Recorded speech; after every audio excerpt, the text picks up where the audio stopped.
Welcome to the National Credit Awareness and Resolution Association podcast at NCARA.org, NCARA.org, your source for navigating debt repayment challenges during tough economic times.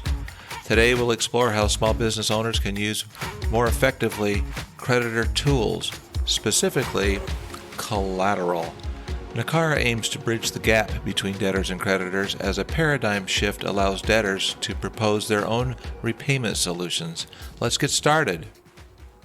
Collateral, real or personal property pledged as security as a secondary repayment source for a term loan.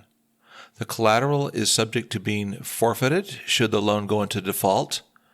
A secured loan is a loan with collateral, usually sufficient to repay some or all the outstanding balance should the primary repayment source, like cash flow, fail. The creditor may exercise his right to seize the collateral upon default. Generally, the type of collateral used will match up with the purpose of the loan. So why is collateral important to you? Collateral is an important part of the underwriting process. Take real property, for example. The value of the collateral will need to exceed the value of the loan amount, probably by at least 25% or more. Astute borrowers will finance as little as possible anyway.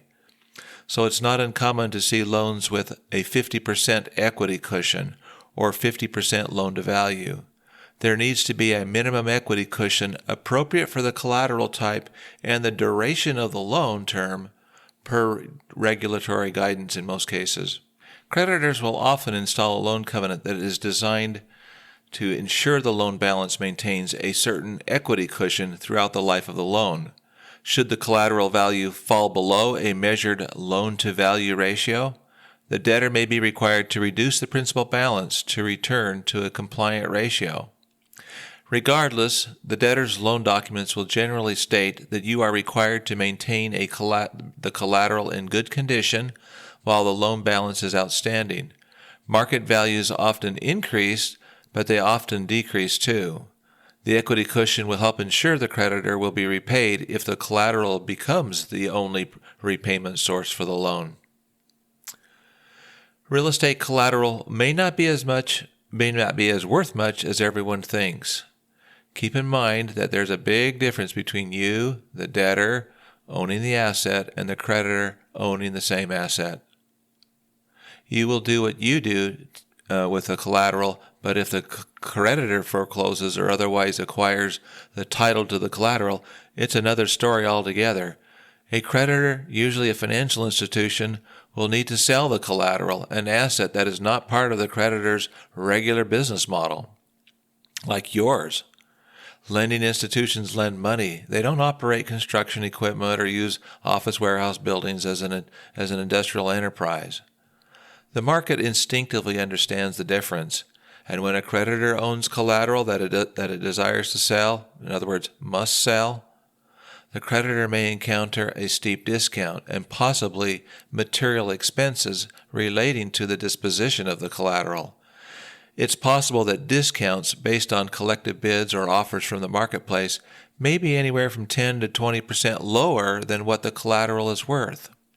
And add that discount on top of depressed prices in the market, if that's the case, and you begin to see the value of the collateral from the creditor's perspective. It's very possible that by the time the creditor sells the foreclosed collateral, there could be a substantial deficiency that still needs to be repaid.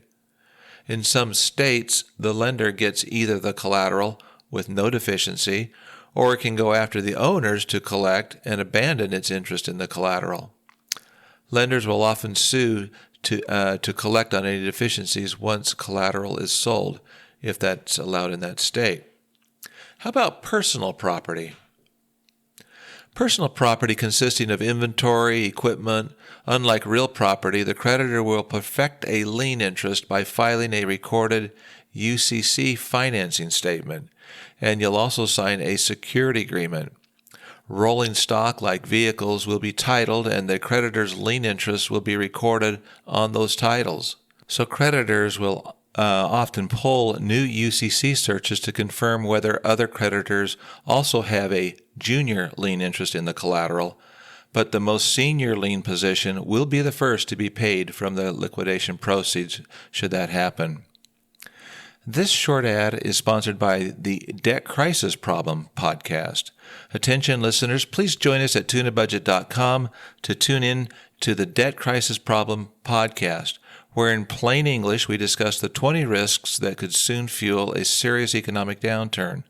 We explore critical risks and offer practical insights for navigating financial uncertainty. Join us for thought-provoking discussions that encourage transparency and risk awareness.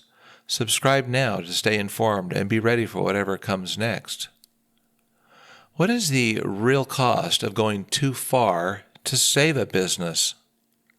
Now, before you and your creditor even think about talking about a cooperative or forced liquidation of the collateral, please keep a few things in mind.